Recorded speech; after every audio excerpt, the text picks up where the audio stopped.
చెప్తున్నారంటే, మనము యేసయ్యకు ఎన్నోసార్లు ఎన్నో మాటలు ఇస్తూ ఉంటాం. అయ్యా నేను ఇది చేస్తాను, ఇది చేస్తాను, ఇది చేస్తాను, ఇక నుంచి నేను ఇలాగున ఉంటాను అని మాట ఇస్తూ ఉంటాము. అయితే మాట నెరవేర్చకుండా ఉండుట కంటే మాట ఇవ్వకపోవడమే మేలు. హల్లెలూయా. ఈ మాటలు దేవుడు మనతో మాట్లాడాలనుకొని ఉన్నాడు. పరిశుద్ధాత్ముడు మనతో మాట్లాడి మనలను ఫలింపచేయుగాక. ఆమేన్. ఒక వాక్యాన్ని చదువుకుందామండి. ప్రసంగి 5వ అధ్యాయం 4వ వచనం.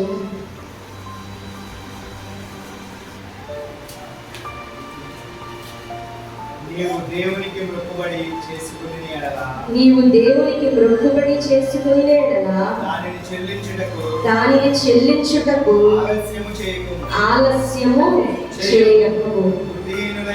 బుద్ధిహీనులయందు ఆయనకిష్టము లేదు. కింద కూడా చదువు. నీవు మొక్కుకొనిన దాన్ని చెల్లించుము. నీవు మొక్కుకొని చెల్లింపకుండుట కంటే మొక్కుకొనకుండుటే మేలు. హల్లెలూయా, హల్లెలూయా. అందరికి వైపు చూడాలి. ఇంకా ఏంటంట ప్రసంగి గారు ఏం చెప్తూ ఉన్నారు? నీవు దేవునికి మొక్కుబడి చేసుకుని దానిని చెల్లించుటకు ఆలస్యము చేయకము. ఒకవేళ నువ్వు ఆలస్యం చేసినట్లయితే బుద్ధిహీనుడుగా ఉండిపోతావు. బుద్ధిహీనత అంటే ఆలస్యము చేయడమే ఒక బుద్ధిహీనతగా ఇక్కడ వాక్యము చెబుతూ ఉన్నది. తర్వాత ఆయనకు అలాగ ఉండుట ఆయనకు అసలు ఇష్టం లేదంట.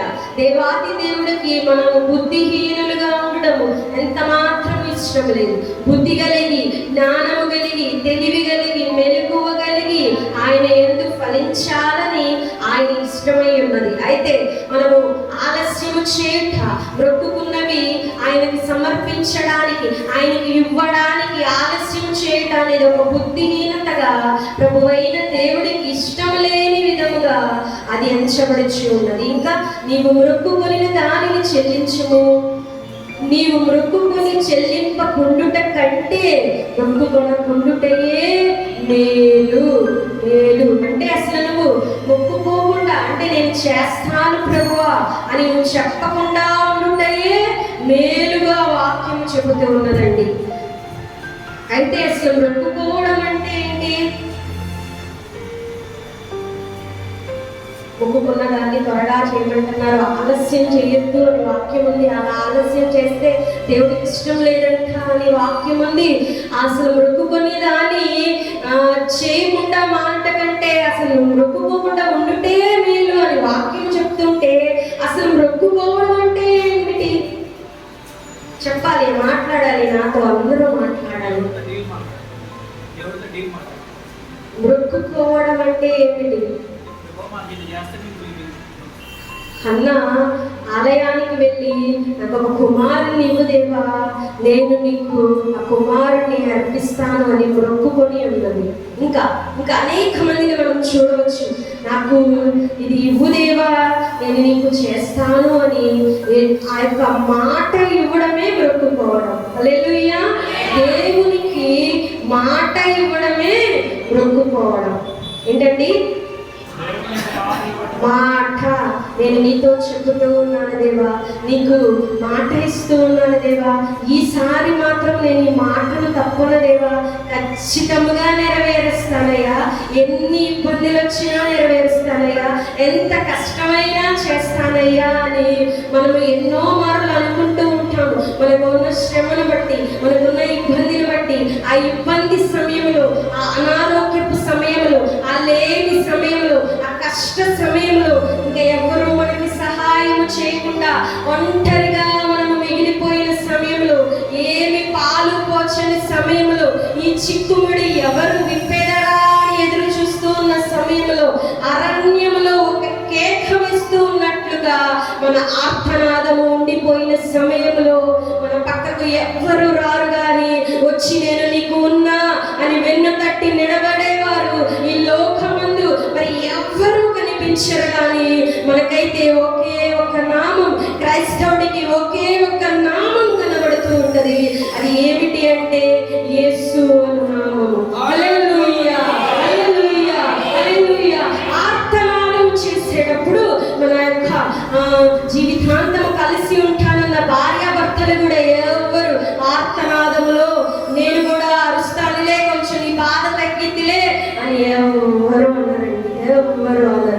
తల్లి మనల్ని కన్ని పెంచిన తల్లి కూడా అనదు, మనల్ని ఎంతో సంరక్షిస్తూ ఉన్న తండ్రి కూడా ఇదిగో నీ బాధలో, ఇదిగో నీ నొప్పిలో కొంచెం నేను పంచుకుంటానని ఎవరు అన్నారు. కానీ మనలను సృష్టి యావత్తులో మట్టి నుండి లేపి శరీరముగా తన పోలికగా మలుచుకొని జీవవాయువును ఊది మన పాపముల కొరకు శిలువలో మరణించి తిరిగి లేచిన దేవాది దేవుడు, సర్వ సృష్టికర్త అయిన వాడు మాత్రమే ప్రతి ఆర్తనాదములో నేను నీతో ఉన్నా అని మనతో ఉండువాడు. హల్లెలూయా, హల్లెలూయా, హల్లెలూయా.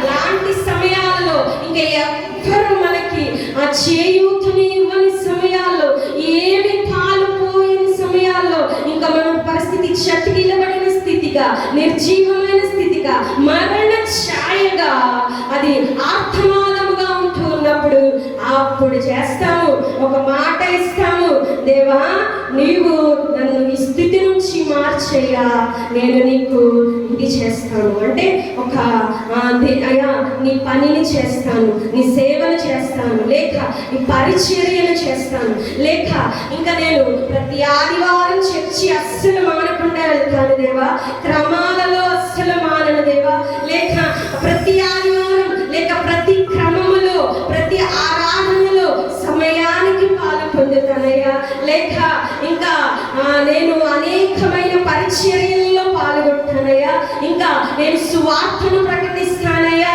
ఇంకా నీ నామం పేరిట ఇంకెన్నో మంచి కార్యాలు, విడవబడిన వారికి బీద వారికి నేను సహాయం చేస్తానయ్యా, ఇలా ఇలా ఇలా ఎన్నో ఇంకా నీ సన్నిధిలో నేను కానుక ఇస్తానయ్యా, లేకపోతే ఇది సమర్పిస్తాను ప్రభువా, లేకపోతే ఈ పని చేస్తానయ్యా, లేకపోతే ఈ సమయానికి లేచి ప్రతిదినము ప్రార్థన చేస్తానయ్యా, లేకపోతే ఇన్నిసార్లు ప్రార్థన చేస్తానయ్యా, వాక్యము చదువుతానయ్యా, ఇంకా ఏదో ఏదో ఏదో మన ఆత్మీయ స్థితిని బట్టి మనం ఏమి చేస్తామంటే దేవునికి మాట ఇచ్చే వారిగా ఉండిపోతామండి. ఆ సమయంలో మన ఆత్మవాదమును బట్టి, ఆ సమయంలో ఎవ్వరూ మనల్ని కాపాడని స్థితిని బట్టి దేవునితో ఒక మాట ఇస్తాము, దేవుడితో ఒక నిబంధన చేస్తాము, ఒక ఒప్పందము, లేక అయ్యా నాకు ఇది చేయి ప్రభువా, ఈ బాధ నుండి నన్ను విడిపించు ప్రభువా, తండ్రి నాకు తగ్గిన తర్వాత, ఇది అయిపోయిన తర్వాత నేను ఈ విధముగా బ్రతుకుతానయ్యా, నీ కొరకు బ్రతుకుతానయ్యా, పరిశుద్ధముగా బ్రతుకుతాను ప్రభువా, ఈ తాగుడు ఇంకా నేను తాగను, లేక ఈ యొక్క తిరుగుళ్ళు తిరగను, లేక ఈ వ్యర్థమైన వాటిని చూడను, లేక ఈ అసభ్యకరమైన పదములను పలకను, లేక ఇలాంటి వాటిలో నేను పాల్గొనను అని ఒకనాడు ఒక క్లిష్టమైన పరిస్థితుల్లో ప్రతి ఒక్కరము కూడా ఒక మాట ఇచ్చి ఉంటామండి. హల్లెలూయా. నేను కూడా దేవునికి అలాగిన మాట ఇచ్చాను అన్న వారందరూ చేయకండి. మాట ఇవ్వని క్రైస్తవుడు ఉండడు. ఎందుకంటే ప్రతి ఒక్కరము కూడా నాకు ఇది చేయి ప్రభువా, ఇక్కడి నుంచి నేను రాను, లేకపోతే ఇంకా క్లిష్ట పరిస్థితే కాకపోవచ్చు. సరే, ఒక వాక్యాన్ని చూద్దాము. కీర్తనలు 66వ కీర్తన 14వ వచనం చూద్దాము. అక్కడ దావీదు గారు చెప్తూ ఉన్నారు, నాకు శ్రమ కలిగినప్పుడు నా పెదవులు పలికిన మొక్కుబడులను, నా నోరు వచించిన మొక్కుబడులను నేను నీకు చెల్లించెదను. హల్లెలూయా. ఎప్పుడంట? శ్రమ కలిగినప్పుడు అంట. ఎప్పుడంట? ఏమి పాలు పోయని సమయంలో. అయితే హన్నాకు కూడా ఏ మాత్రము ఇంకా ఏమి తెలియట్లా, చుట్టూ కూడా ఇంకా ఏమి కనిపించట్లా, మీకు ఏమి తోచుబడి కాని సమయాల్లో దేవుని సన్నిధిలో మొక్కుకున్న వెంటనే తడువు చేయకుండా ఏ టైంకి అయితే ఇస్తానో అని చెప్పి చెప్పిందో అలాగనే పాలు మరిచిన వెంటనే తీసుకొచ్చి ఆ కుమారుని ఇచ్చివేసిందండి. హల్లెలూయా. ఆలస్యం చేయాల. ఆమె వేదన సమయంలో ఒక మాట దేవుడితో చెప్పినది వెంటనే ఎప్పుడైతే పాలు మరిచాడో ఇంకా తల్లి అవసరత అనగా ఆ బిడ్డకి ఆ యొక్క పాలు ఇచ్చే ఆ పరిస్థితి అయిపోయిన వెంటనే కూడా ఆ బిడ్డను తీసుకొచ్చి విడిచిపెట్టింది. అంతేగాని కొన్ని రోజులు ఇంకను ముద్దు చేద్దాంలే, కాసేపు మన దగ్గర ఉంచుకున్నాలే, కొంచెము లేక పుట్టి ఉన్నాడు కానీ ఆలస్యము చేయాల. ఇంకా పంపించేసిన దేవుడి సన్నిధికి దేవునికి ఇచ్చిన మాటను నెరవేర్చడానికి త్వరపడి వెళ్ళి అర్పించేసినదిగా చూస్తూ ఉన్నాము. ఆమె అలాగున మృక్కుబడి అర్పించుట ద్వారా ఆమె ఇంకను కుమారులను కలిగి ఉన్నారు. హల్లెలూయా, హల్లెలూయా, హల్లెలూయా. శ్రమ ఆ యొక్క బాధ కలిగినప్పుడు ఆయనతో చేసుకున్న ఆ యొక్క మాటను చేయడానికి ఆలస్యము చేయకూడదు. ఆలస్యం చేసినట్లయితే బుద్ధిహీనులుగా ఎంచబడతాం. బుద్ధిహీనులు దేవునికి ఇష్టము లేదు, దేవుని ప్రజలుగా వారు అనిపించుకోరు. ఇంకా అలాగ ఆలస్యము చేసే కంటే లేక చేయకుండా ఉండుట కంటే అసలు నేను చేస్తాను అని ఒప్పుకోవడమే, చెప్పడమే తప్పుగా చెప్పుకోకపోవడమే మంచిది అని దేవుని వాక్యం చెబుతూ ఉన్నదండి. హల్లెలూయా, హల్లెలూయా. ఇంకా కొన్ని సమయాల్లో మనము ఒక మంచిగా దేవునితో సంబంధం కలిగిన సమయంలో అప్పుడు చేస్తాము. అంటే కష్ట సమయంలో మాత్రమే కాదు కానీ ఆరాధనలోనూ పాటలోనూ దేవుడితో మనము బలమైన సంబంధము కలిగి ఉన్నప్పుడు అప్పుడు దేవుడితో అంటాము కదా, అయ్యా ఇక నుంచి నేను నీ సన్నిధిలో బలమైన పాత్రగా వాడబడాలని కోరుకొనిచున్నా. దేవ నేను ఈ పరిచర్య చేస్తాను, లేక దేవ నీ కొరకు నేను ఈ విధముగా నిలబడతాను, లేక ఈ సువార్తను ప్రకటిస్తాను, లేక ఈ పనిని చేస్తాను అని ఆ యొక్క సమయాల్లో దేవుడితో మనం కలిగిన బలమైన సంబంధము సమయంలో అప్పుడు ఒక వాగ్దానం లేక ఒక నిబంధన లేక దేవుడికి ఒక మొక్కుబడి లేక దేవునికి ఒకటి చేస్తాను అని మాట ఇచ్చేసే వారిగా ఉండిపోతాము.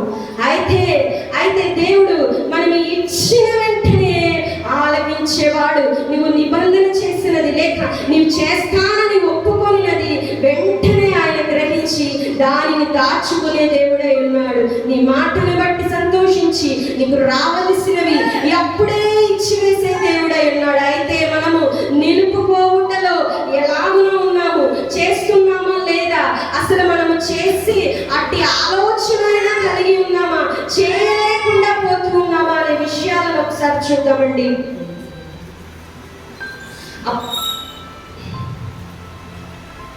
మత్తయి సువార్త 26వ అధ్యాయం చూద్దాము. 26వ అధ్యాయం 28వ వచనము. వారు బహు దుఃఖపడి ప్రతి వాడును ప్రభువా లేనా అని ఆయన అడగగా ఆయన నాతో కూడా పాత్రలో చేయి ముంచిన వాడెవడో వాడే నన్ను అప్పగించువాడు. హల్లెలూయా.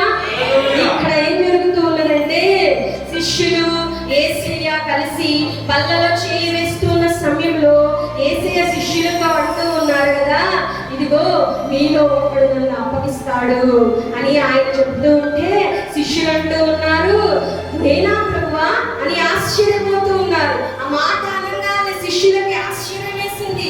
నేనా యేసయ్యను అప్పగించేది, యేసుతో ఎప్పుడు కలిసి తిరుగుతాను కదా, యేసయ్యనే నేను వెంబడిస్తూ ఉన్నాను కదా, యేసయ్యనే ఒక ప్రాణముగా చూసుకుని ఉన్నాను కదా, యేసయ్య ఎక్కడ ఉంటే అక్కడ నేను ఉంటూ ఉన్నా, ఆయన ఎక్కడ పడుకుంటే ఆయన ఏమి తింటూ ఉంటే ఆయన ఎలాగునా ఉంటే ఆయనను వెంబడించడానికి అన్నిటిని విడిచిపెట్టి మేము వచ్చి ఉన్నామే, మరి నేనా అప్పగించేది యేసయ్యను అని శిష్యుల్లో ఒకడు అనుకొని ఇంకా ఏదో వాళ్ళు బాధపడిపోయి ఆ మాటను బట్టి ఇంకా ఆ యేసయ్యతో అడుగుతున్నారు, ప్రభువా నేనా మిమ్మల్ని అప్పగించేది, నేను ఎలాగో అప్పగిస్తాను దేవా అని అంటూ ఉన్నారు. అయితే ఖచ్చితంగా దేవుడు అంటూ ఉన్నాడు కదా, మీలో ఒకడు నన్ను అప్పగించువాడు.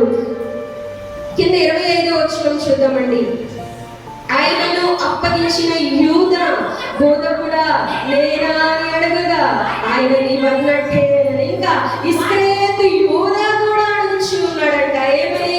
దేవా నేను అప్పగిస్తానా, దేవా నిన్ను నేను అప్పగిస్తానా అని ఆయన కూడా లోపల కపటం ఉంచుకుని అప్పటికే దేవుణ్ణి అప్పగించడానికి ఆయన ప్రణాళికలు సిద్ధపరచుకొనుచూ ఉండగా అప్పుడు అడుగుచూ ఉన్నాడు, అయ్యా నేను అప్పగిస్తానా నిన్ను అని. మిగిలిన శిష్యులతో కలిపి యూదా కూడా అలాగునే, ఇస్కరియోతు యూదా కూడా అలాగునే అంటూ ఉన్నాడు. యేసయ్య అన్ని తెలిసి లోపల ఆయన నవ్వుకుంటూ నీవన్నట్టే అని పలుకుచూ ఉన్నాడు. హల్లెలూయా, హల్లెలూయా.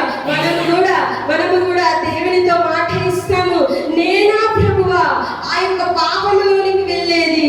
నేనా ప్రభువా అవిధేయతను చేసేది? నేనా నీకు విరుద్ధంగా ఉండేది?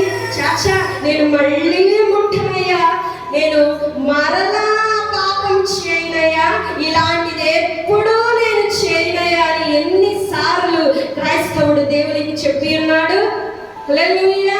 మన ప్రాణంతో మనము ప్రశ్న వేసుకుందాం. ఒక అనుబంధమైన సమయంలో దేవుడితో, లేక ఒక ఆరాధన సమయంలో, లేక దేవుడు అన్ని మనకి మంచి చేస్తూ మన పరిస్థితులు అన్ని బాగున్న సమయంలో దేవునితో మనం ఇలాగనే అంటాము, దేవా నేను ఎప్పుడు ఆ పాపాన్ని జోలికి పోనయ్యా, అయ్యా నేను ఎప్పుడు ఈ ఆరాధనలు మానను ప్రభువా, ఇంకా ఖచ్చితంగా నేను ఆరాధనలో ప్రతి ఆరాధన క్రమాల్లో పాల్గొంటాను, సంఘ కార్యక్రమాల్లో ఖచ్చితంగా నా భుజములు వేసుకొని పరిచర్య చేస్తా. నేనా పరిచర్య చేయకుండా ఉండేది?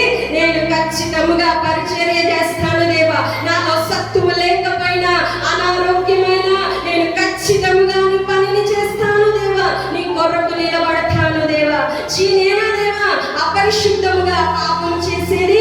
ఆ యొక్క వ్యర్థమైన పనులను, ఆ యొక్క పాపపూరితమైనవి, నీకు ఇష్టమైనవి, హేయమైన వాటి స్థితిలోనికి నేనా వెళ్ళేది ప్రభువా? నేను నీ బిడ్డనే, పరిశుద్ధుడినే, నేను ఎంత మాత్రము వెళ్ళను ప్రభువా అని ఎన్ని మారులు క్రైస్తవుడు దేవుడితో చెప్పాడండి. అలా చెప్పిన ప్రతి వాడు తిరిగి పాపము చేసినప్పుడెల్లా కూడా ఒక ఇస్కరియోతు యూదానే. హల్లెలూయా, హల్లెలూయా, హల్లెలూయా. అలా చేసిన ప్రతి వాడు కూడా ఆ యొక్క 12 మంది శిష్యుల వలె, లేక పేతురు వలె, లేక యూదా వలె, నేనా ప్రభువా నిన్ను అప్పగించేది లేదా? ఇంకా పేతురుతో అంటూ ఉన్నాడు కదా. కింద వచనాలు చూద్దాము. 35వ వచనం. పేతురు ఆయనను చూచి, నేను నీతో కూడా చావవలసి వచ్చినను నిన్ను ఎరుగనని చెప్పననేను. హల్లెలూయా. అదే ప్రకారం శిష్యులందరూ అనేది మనము కూడా యేసయ్యతో అనేక మార్లు అయ్యా నా పరిస్థితి ఏదేమైపోయి ప్రభువా, ఇక నేను అబద్ధాల స్వార్థమే ఆడను ప్రభువా.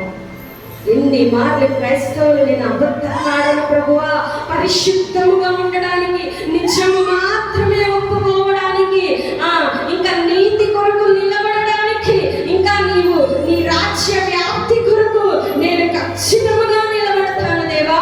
ఒక్క అబద్ధమైన నా నోటి నుంచి రానివనయ్యా, ఒక్క బూతైనా లేక ఒక్క వ్యంగ్యకరమైన మాటలైనను, అయిపో చెలోక్తులైన నన్ను నోటి నుంచి రానివ్వను దేవా అని ఎన్ని మార్లు క్రైస్తవుడు దేవుడితో చెప్పి ఉన్నాడండి. నేను చావనైనా చస్తాను కానీ నిన్ను ఎరగనని నేను చెప్పను అని అంటూ ఉన్న పేతురు వలె ఎన్ని మార్లు మనము కూడా ఏదో ఒక పరిస్థితిలో, ఏదో ఒక సిచ్యువేషన్లో, బాధకరమైనదో లేక మంచి సమయంలోనూ దేవునితో కలిగి ఉన్న ఆ యొక్క ఆరాధన సమయాల్లోనూ ఎన్ని మార్లు దేవుడితో నిబంధన, దేవునితో మాట, దేవునితో మొక్కుబడి చేస్తూ ఆ యొక్క పేతురుల వలె నా చావనైనా చేస్తానేమో కానీ నేను చేయనయ్యా అని అంటూ ఉండిపోయిన వారు ఇంకా నేను ఇది చేస్తాను దేవా అని ఆలస్యం చేస్తూ ఉన్న బిడ్డలు ఎంతో మంది ఉన్నారు. ఆలస్యం చేసే వారికి చెప్పి చేయకుండా ఉండే వారికి పెద్ద తేడా ఏమీ ఉండదు. హల్లెలూయా. ఆలస్యం చేసేవాడు కూడా బుద్ధిహీనతలో ఉన్నాడు. అసలు చేయకుండా ఉండిన వాడైతే ఇంకా అదొక కేటగిరీ. అది ఇంకా మేలు లేనిది అంటే ఏంటండి? మేలు లేనిది అంటే మంచి లేనిది అంటే అంతా చెడనే కదా. హల్లెలూయా. అంటే చేయలేని స్థితిలో వాడు ఉన్నాడు అంటే ఇంకా అది మొత్తం కూడా చెడుగానే, మేలు లేకుండానే. మేలు లేదు అంటే ఇంకా ఆపోజిట్ మాట్లాడాలి మనం. అంటే మేలు ఆపోజిట్ ఏంటండి? అదినే మనం తెచ్చుకునే వారిగా ఉండిపోతాం. ఎందుకంటే చెప్పి చేయకుండా ఉండుట అది ఇంకా పాపపూరితముగా నాశనములకు నడిపేదిగా ఒక కీడుగానే ఎంచబడుతూ ఉన్నదండి. హల్లెలూయా. ఆలస్యం చేయట బుద్ధిహీనత అయితే చెప్పి చేయకుండా ఉండుట ఒక మనకి ఎంతో అశుభముగాను ఎంతో ఇబ్బందికరముగాను ఉండిపోయే పరిస్థితుల్లోనికి మనం తీసుకువెళ్ళేదిగా ఉంటుంది. కొన్ని సార్లు మనల్ని మనమే అనుకుంటూ ఉంటాము. ఏమని? సముదాయించుకుంటూ ఉంటాం. పర్వాలేదు, ఒక 10 రోజులు ఆగిన తర్వాత చెడ్డలేదు. దేవునికి అంతా తెలుసు కదా. ఈ మంచి డైలాగ్ ఒకటి వేస్తారు దేవుడు. దేవని, అయ్యా నీకు సమస్తము తెలుసు కదయ్యా, నా పరిస్థితి చూస్తూ ఉన్నావు కదయ్యా, అందుకనే ఈ 2 నెలలు ఆగుతాను దేవా, తర్వాత చేస్తానయ్యా అని దేవుడికే అడ్వైస్ ఇస్తారు, దేవుడికే సమాధానం ఇస్తారు, దేవుణ్ణి సముదాయిస్తూ ఉంటారు. లేక దేవునికి ఇంకా నచ్చ చెప్పేవారిగా, దేవునితో వాదించేవారిగా, అయ్యా నువ్వు చూడలేదా నా పరిస్థితి, మరి ఇప్పుడే నన్ను ఎలాగున చేయమంటావు, అలా వాదించేవారిగా ఈ క్రైస్తవులు ఉండిపోతూ ఉన్నారండి.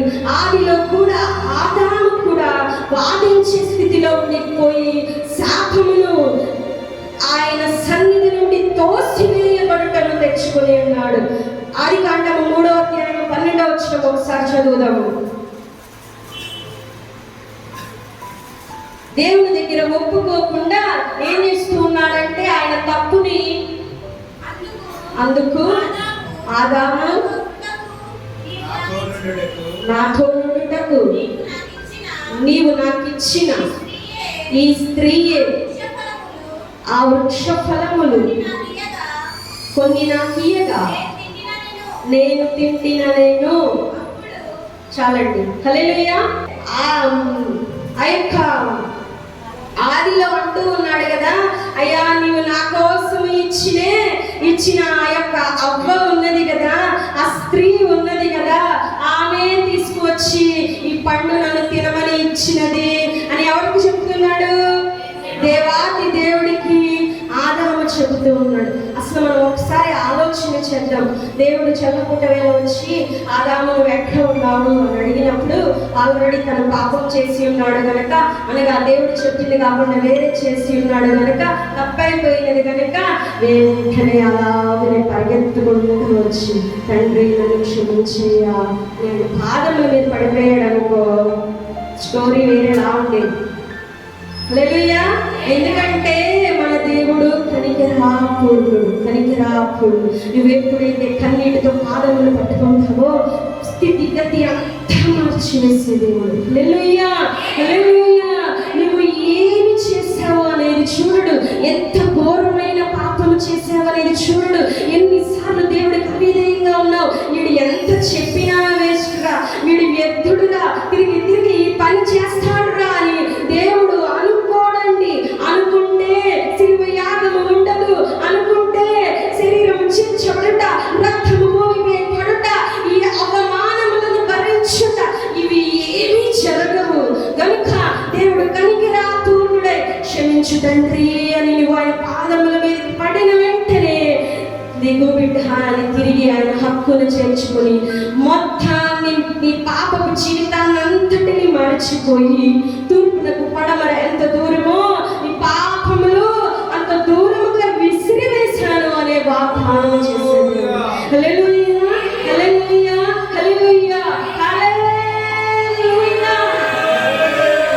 ఆదాము అట్టి పని చేయకుండా చెట్లు చోటన దాక్కుని ఎంత ఇర్రెస్పాన్సిబుల్ గా సమాధానం చెబుతూ ఉన్నాడండి. ఎంత బాధ్యత లేనివాడిగా, ఎంత లోపడే తత్వం లేనివాడిగా చెబుతూ ఉన్నాడు. అయ్యా నీవు ఇచ్చావు కదా నాకు సాటి అయిన సహాయాన్ని, ఆ స్త్రీని ఇచ్చావు కదా, ఆమె చెప్పడం వల్లే నేను చేశానయ్యా అని దేవుడికి ఎలాగంటే దేవునితోనే వాదిస్తూ ఉన్నాడు, లేక దేవునికి ఒక అడ్వైజ్ ఇస్తూ ఉన్నాడు, లేక దేవునికి సమాధానం చెప్పేవాడిగా క్రైస్తవులు కూడా అలాగునే ప్రతి ఒక్కరు కూడా వాగ్దానాలను లేక మాటను లేక ఆ యొక్క మొక్కుబడులను ఒక సమయంలో దేవుడితో చేసేసి తర్వాత కొన్ని రోజులకి అది చేయవలసిన సమయం వచ్చేటప్పటికి అయ్యా నువ్వు పరిస్థితి అంతా చూస్తూ ఉన్నావు కదా, నాకు ఇంకా కొంచెం సమయం ఇవ్వు అని అడిగేవారిగా ఉంటారండి. హల్లెలూయా. అయితే నువ్వు ఏ పరిస్థితుల్లో దేవుడితో ఆ మాట చెప్పావో జ్ఞాపకం చేసుకో.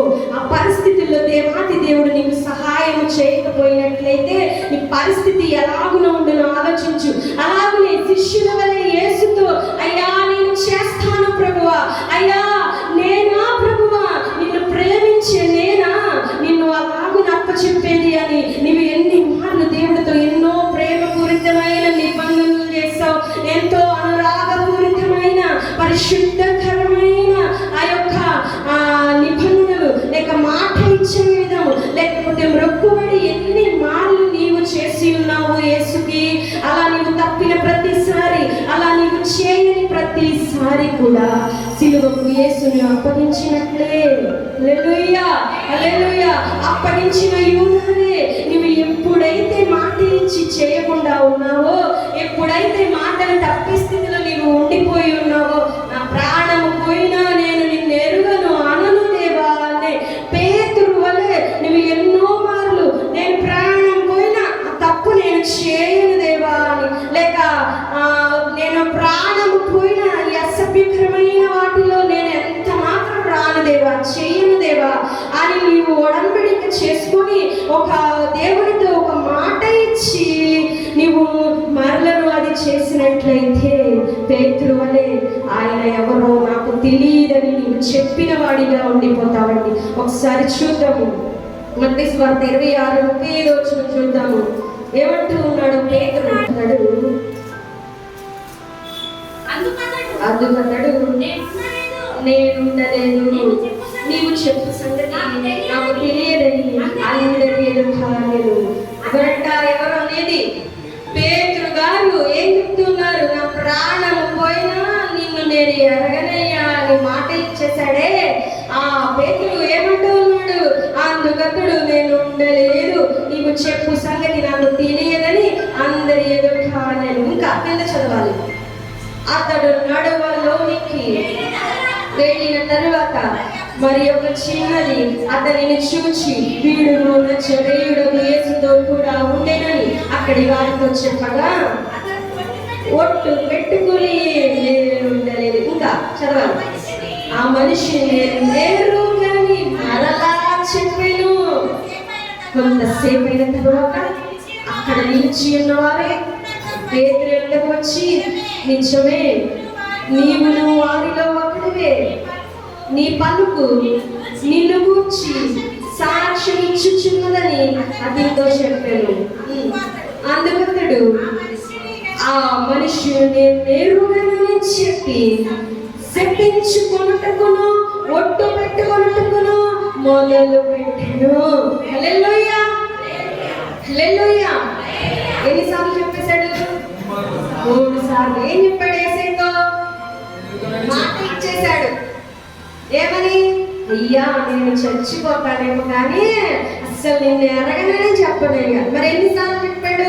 3 సార్లు. ఇంకా అంట శపించుకోవడానికి ఒట్టు పెట్టుకోవడానికి కూడా సిద్ధపడుతూ ఉన్నాడంట. అంటే తనను తాను శపించుకుంటూ ఉన్నాడు. ఏమని? ఒకవేళ నేను నిజంగా యేసుతో కనుక నేను ఉన్నట్లయితే నేను నాశనం అయిపోతాను, లేక నేను ఏదో అయిపోతానని తనను తాను మరి ఎందు చెప్పుకుంటూ ఉన్నాడు. ఏమని? తను తాను నిరూపించుకుంటూ ఉన్నాడు. నేను యేసుతో లేను అని ఇంకా ఏదో ఒకటి శపించుకొని తనను తాను అనుకోనైనా మరి ఎదుట ఆ మాటను నెగ్గించుకోవాలని నిజం చేయాలని తాను తాపత్రయపడుతూ ఉన్నాడు. క్రైస్తవులు కూడా అలాగనే, మనమందరం కూడా అలాగనే ఒక్కొక్కసారి అయ్యా ఇంకేదైనా చేయగాని ఇది నేను చేయలేకపోతూ ఉన్నానయ్యా అని మనం అంటూ ఉంటాం.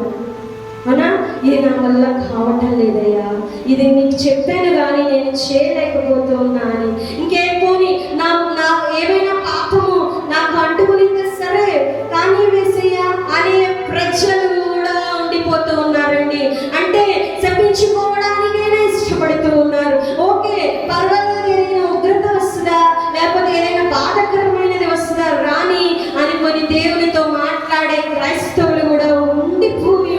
బట్టి, ఇంకా తనను తను తప్పు చేశాను అని దేవుని దగ్గర పాదముల మీద పడి పశ్చాత్తాపడి ఒప్పుకొని విడిచిపెట్టేవాడిగా కాక ఏమంటూ ఉన్నారంటే, ఇంకా నేను ఈ విధముగా చేశాను దేవా, ఆ పరిస్థితుల్లో చేశాను, లేకపోతే ఇప్పుడు చూస్తూ ఉన్నావు కదా నా పరిస్థితి ఇలాగూ ఉంది, ఇదిగో నీకు తెలియదే ఉంది, నేను ఎందుకు యొక్క ఆరాధనలో లేకపోతే నీతో సహవాసములో లేకపోతే నీతో నేను సహకరించి ఉండలేకపోతూ ఉన్నా, ఆ పరిచర్యల్లో ఉండలేకపోతూ ఉన్నాను అంటే నా పరిస్థితి సహకరించటం లేదు కదా, నా ఆర్థిక స్థితి చూస్తూ ఉన్నావు కదా, నా బిడ్డల స్థితి చూస్తూ ఉన్నావు కదా, అందుకని నేను చేయలేకపోతూ ఉన్నానయ్యా, నీవు దీనిని బట్టి చూస్తూ కూడా నాకేమైనా శిక్ష వేస్తానంటే ఇక నేనేమి చేసేది లేదు, నువ్వు వేస్తే వేయదేవా అని చెప్పించుకునేవారు కూడా చాలా మంది ఉండిపోతారు అండి. దేవుడి దగ్గర నువ్వేం చేసినా పర్వాలేదయ్యా అని ఒప్పుకునేవారు కూడా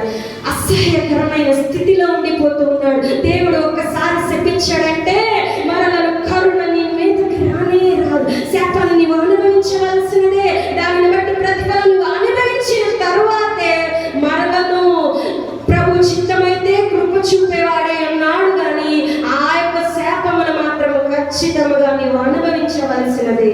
ఎందుకంటే నీవే ఒప్పుకున్నావు కదా, ఆనాడు రోమా ప్రజలు కూడా ఈ యొక్క రక్తాపరాధము మా బిడ్డ మీద మా మీదను మా బిడ్డల మీదను ఉండునుగా కాను పలికి ఉన్నారు, ఏమైపోయి ఉన్నది సామ్రాజ్యము. కనుక అలాంటి స్థితిలో మనం ఉండిపోతూ ఉంటారండి చాలా మంది క్రైస్తవులు.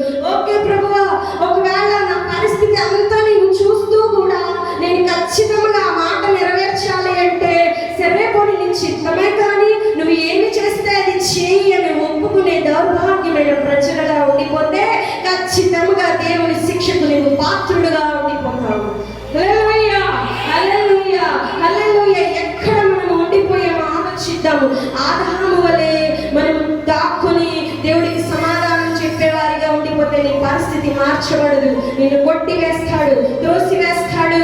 నీవు ఆ యొక్క ప్రదేశము లేక ఆ యొక్క భూమిలో నీవు ఉండుట లేకుండా ఈ యొక్క కష్టపూరితమైన వ్యవసాయం చేసుకుంటూ కష్టపడి బ్రతికే స్థితిలోనికి ఆ యొక్క శాపములోనికి నిన్ను త్రోసి వేస్తాడు అండి. ఖచ్చితంగా నీవు అనుభవించవలసినది. అలా కాకుండా దేవా నేను తప్పు చేశానయ్యా నా తండ్రి అని పరుగెత్తుకెళ్ళి ఆయన పాదముల మీద పెడి ఒప్పుకునేవాడిగా నీవు ఉంటే అప్పుడే లేవనెత్తి పుచ్చముల మీద వేసుకునేవాడిగా మన దేవుడు ఉండి ఉన్నాడండి.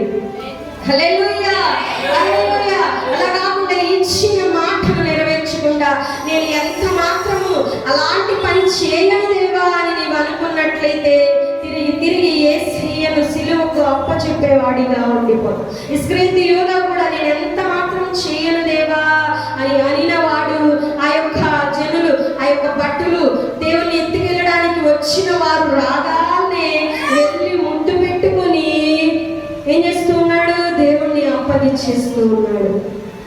ఏం చెప్పాడు, ఫస్ట్ నేనెంత మాత్రం చేయను అన్నాడు. కానీ ఒక కపటకరమైన ఒక మనసులో ఒక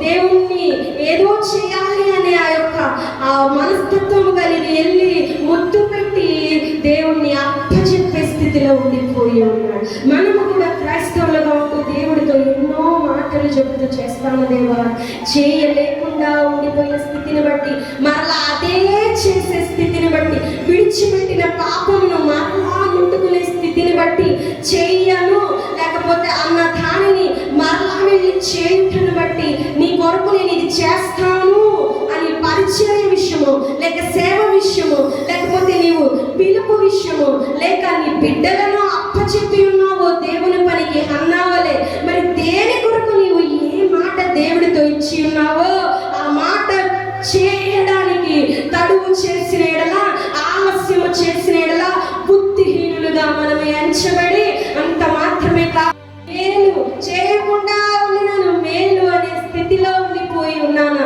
లేక యేసయ్యను ఇంకనూ నేను మరలను తిరిగి ముద్దు పెట్టుకొని అప్పచెప్పే స్థితిలో ఉండిపోతూ ఉన్నాను అనేది మనం ప్రశ్న వేసుకుందాం. ఇంకొకరిని చూద్దామండి. బైబిల్ గ్రంథంలో మాట ఇచ్చి చేస్తానని చెప్పి చేయకుండా ఉండిపోయిన వారు, లేక చేస్తానని ఆ దేవుని ఎదుట దాచిపెట్టే వారిని చూద్దాము. అపోస్తుల కార్యం 5వ అధ్యాయం చదువుదాము. అననీయ అను ఒక మనుషుడు తన భార్య అయిన సఫీరాతో ఏకమై పొలమందెను. భార్య ఎరుకనేవాడు దాని వెళ్ళలో కొంత దాచుకొని కొంత తెచ్చి అపోస్తుల పాదముల యొద్ద పెట్టెను. అప్పుడు పేతురు, అననీయ, నీ భూమి వెలలో కొంత దాచుకొని పరిశుద్ధాత్మను మోసపుచ్చుటకు సాధారణ ఎందుకు నీ హృదయమును ప్రేరేపించెను. అది నీ యొక్క ఉన్నప్పుడు నీదే కదా. అమ్మిన పిమ్మట అది నీ వశమై ఉండలేదా? ఎందుకు ఈ సంగతి నీ హృదయంలో ఉద్దేశించుకున్నావు? నీవు మనుషులతో కాదు దేవునితోనే అబద్ధమాడితివని వారితో చెప్పాను. హల్లెలూయా. పరిశుద్ధాత్ముడు ఆయన కార్యములను జరిగిస్తూ ఉన్న అద్భుత కార్యములు, సూచక కార్యములు దేవుని ఆత్మ ప్రజలతో అనగా శిష్యులతో ఉండి గొప్పగా ఉజ్జీవంతో రగులుతూ ఉన్న సమయంలో ఆ యొక్క అపోస్తులు అనగా దేవుని ప్రజలు యేసుక్రీస్తును వెంబడించే వారందరూ కూడా వారి యొక్క ఆస్తిలో కొంత లేకపోతే మొత్తము అమ్మేసేసి దేవుని పనిలో సమూహముగా ఖర్చు పెడుతూ అలాగ ఉండి ఉన్నారు. అర్థమైందండి? ఏం చేస్తున్నారంటే వారికి ఉన్న ఆస్తులన్నీ అమ్మేసి పేతురు, యోహాను యొక్క దేవుని ప్రజలైన లేకపోతే శిష్యులుగా ఉన్న వారి యొద్దకు తీసుకువచ్చి దేవుని పరిచర్యకు వాడండి అని చెప్పి వారు కూడా ఆ పరిచర్యల్లో దేవుని శిష్యులుగా మారిపోతూ ఉన్నారు అన్నమాట. హల్లెలూయా.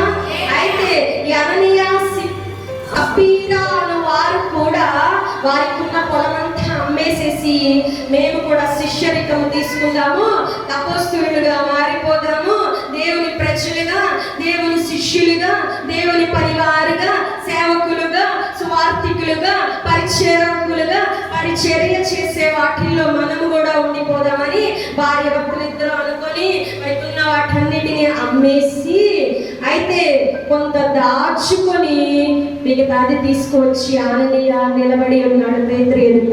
అయితే పేతురు గారు అడుగుతూ ఉన్నారు కదా, ఏంటి అననీయ మొత్తం తీసుకువచ్చావా అని అడిగితే అవును మొత్తం తీసుకువచ్చాను అని సమాధానం చెప్తూ ఉన్నాడు. అయితే ఇక్కడ పేతురు అంటూ ఉన్నాడు, నీవు మనుషులతో కాదు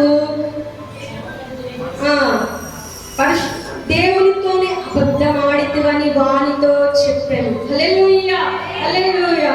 మనకి తెలియకపోవచ్చును కానీ సర్వమును చూస్తున్న సర్వాంతర్యామికి సమస్తమును తెలుసు. నీ హృదయ ఆలోచనలు తెలుసు. నీ బ్రెయిన్ లో ఏమి కదలాడుతూ ఉన్నదో, నీ ఇంటి దగ్గర ఏం చేసి వచ్చావో, నీ పనిలో ఏం చేస్తూ ఉన్నావో, నీ ఒంటరిగా ఉన్నప్పుడు ఏమి గడుపుచూ ఉన్నావో, ఒక నిబంధన చేసుకుని ఒక మాట ఇచ్చి ఇది చేస్తాను, ఈ పాపము లేక నేను చేయను, ఈ పాపము నేను ముట్టను, ఇంకా ఇక నుంచి నేను ఎలాగనే ఉంటాను, ప్రార్థన చేస్తాను, వాక్యం చదువుతాను, పాటలు పాడతాను, పరిశుద్ధుడిగా జీవిస్తాను అని ఒక మాట అనుకొని దేవునికి ఒక మాట ఇచ్చిన తరువాత కూడా నీవు కొన్నింటిని ఇంకనూ చేయకుండా ఇంకా కొన్నింటిని నీ యొద్దే దాచుకునే విధముగా పాపమును విడిచిపెట్టకుండా ఇంకనూ కొన్ని దాచుకునే స్థితిలో లేక చేస్తానని దేవుడికి చెప్పినవి చేయకుండా ఇంకనూ ఇంట నీవు దాచుకునే స్థితిలో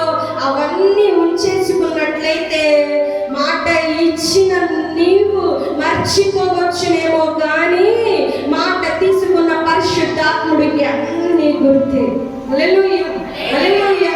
ఆయన అంతటను చూసే దేవుడే నువ్వు ఇచ్చిన మాటను కూడా చూస్తూ నువ్వు ఎలాగో దేవుడికి అర్పిస్తావా అని చూస్తూ ఉండేవాడే ఉన్నాడు. ఇలాగనే అననీయ కూడా అమ్మి వెళితే ఆ యొక్క పేతురు అడుగుతూ ఉన్నాడు, మొత్తం తీసుకొచ్చావా అంటే మొత్తం తెచ్చాను అంటూ ఉన్నాడు. అప్పుడైతే నీవు మనుషులతో కాదు దేవునితోనే నీతోనే అబద్ధం ఆడుతూ ఉన్నా. నాడు మేము చేయలేదు, మా వల్ల కాదు, లేకపోతే నేను ఇలాగులు చేసి ఉన్నాను కదా అని నీవు అనుకునే ప్రతి సమయంలో కూడా ఎవరితో అబద్ధం ఆడుతూ ఉన్నావు?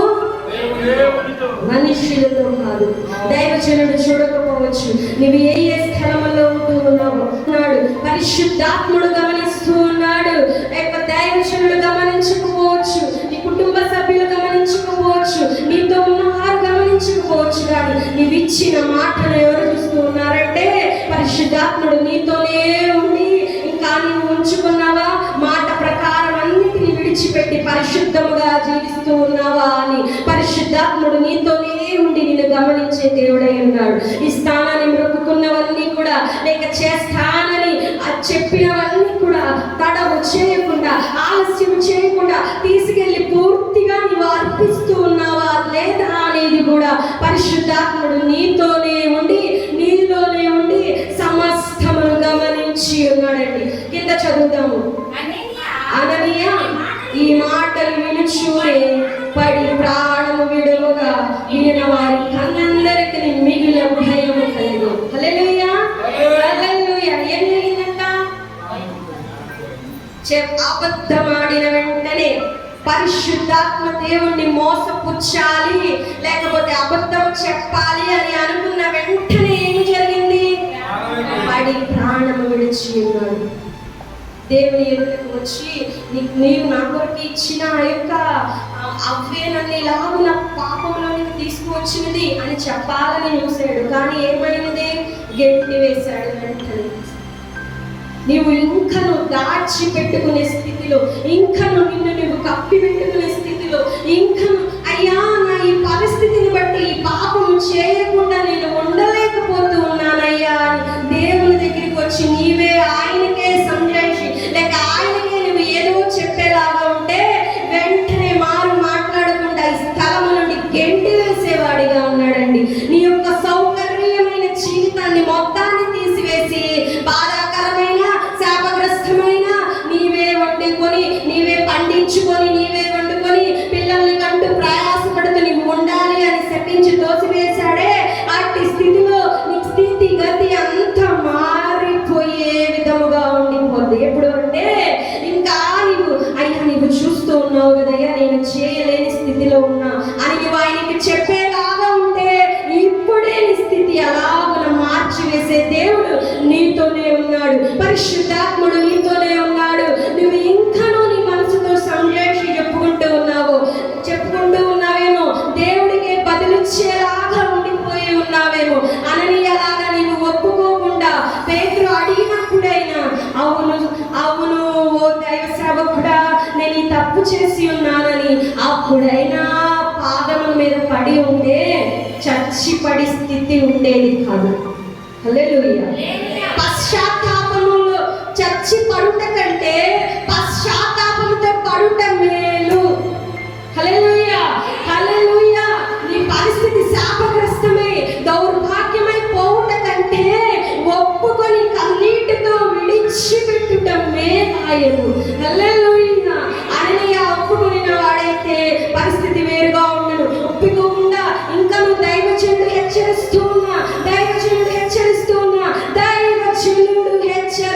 ఉన్నా కూడా వాళ్ళ పీఠం మీద ఉండి దైవజనుడు హెచ్చరిస్తూ ఉన్నా వాక్యములకు లోబడకుండా, దేవుని మాటకు లోబడకుండా ఇంకా నువ్వు దాచుకునే స్థితిలోనే ఉండిపోయినట్లయితే ఖచ్చితంగా చచ్చి పడేలాగా మన స్థితి మారిపోతుందేమో.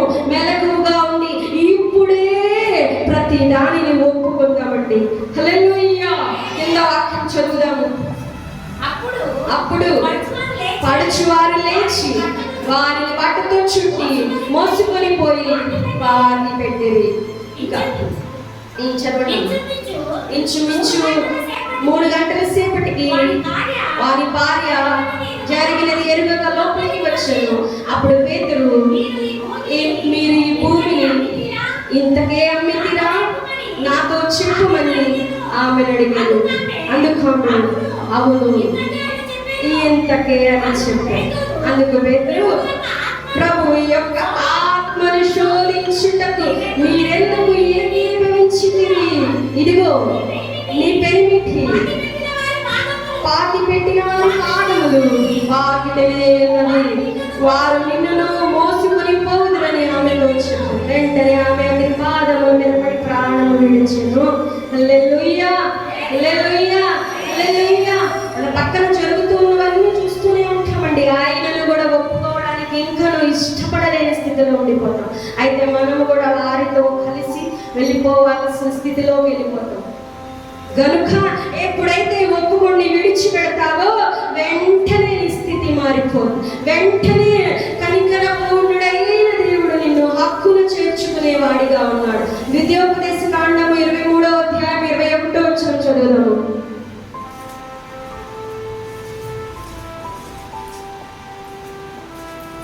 నీవు నీ దేవుడైన యెహోవాకు మొక్కుకొనిన తరువాత ఆ మొక్కుబడిని చెల్లించుటకును కడువు చేయకూడదు.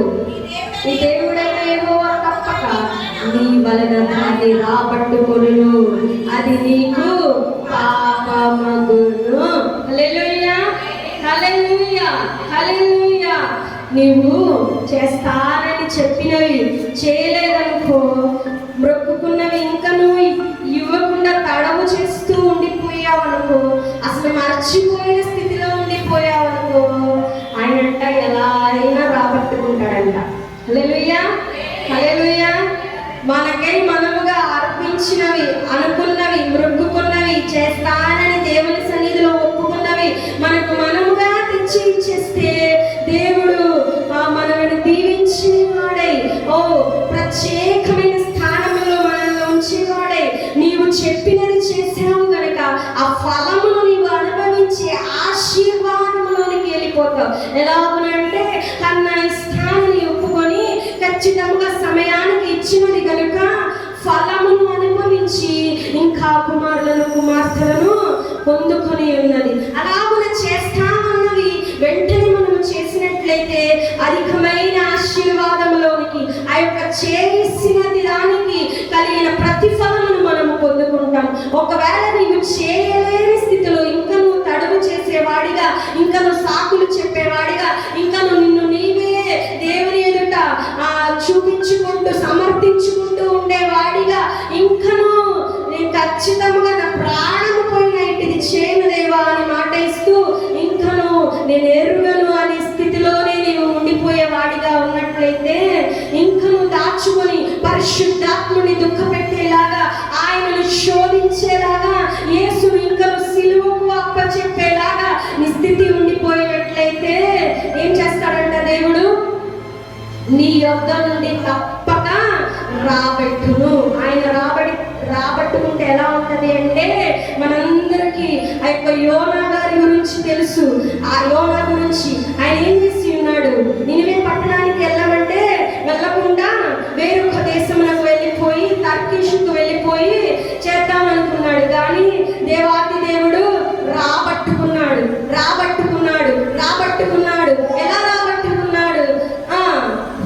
తుఫాను రప్పించి అల్లకల్లోలం చేసి ప్రజలందరూ నెట్టి సముద్రంలో తోసేసి, అంటే అవమానకర జీవితం. త్రోసివేయడం అంటే ఏంటి? అవమానము.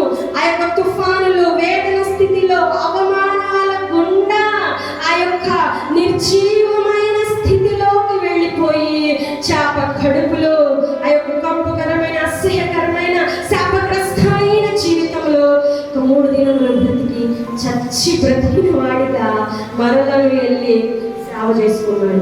హల్లెలూయా, హల్లెలూయా.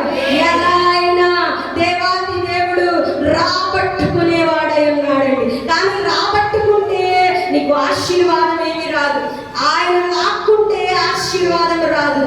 నీకు నీవుగా అర్పించుకుంటే, ఆయన చేస్తాను అని ఒప్పుకున్నది నీవు చేసినట్లయితే, మొక్కుకున్న దానికి ఆశీర్వాదమును, ఫలమును అనుభవించేవాడిగా ఉన్నావు.